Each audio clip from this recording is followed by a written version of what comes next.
À Caen, le grand chantier du futur tram de fer est bel et bien sur les rails.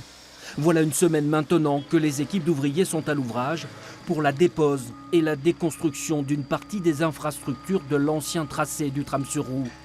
Il s'agit dans un premier temps de démolir à la pelleteuse et au marteau-piqueur, secteur par secteur, toutes les plateformes comme ici en plein centre-ville, au pied de l'église Saint-Pierre. Et ça s'entend.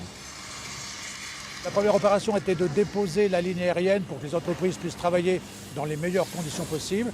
Et après, tout s'enchaîne. Effectivement, on démolit la plateforme existante pour pouvoir faire les terrassements, construire la nouvelle plateforme qui permettra de poser la voie. Et après, c'est les revêtements, sachant que plus de 50% de la plateforme sera engazonnée ou végétalisée. Mais pour l'heure, sur le chantier du tram de fer, il n'est question que de béton.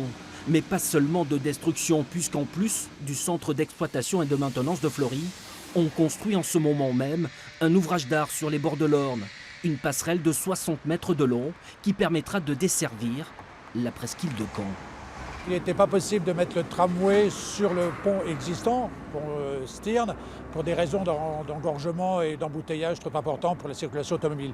Donc il était vraiment nécessaire de faire un nouvel ouvrage sur l'Orne uniquement pour le tramway.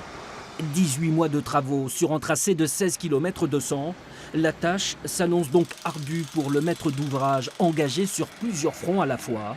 L'arrivée du tram de fer à Caen est prévue en septembre 2019.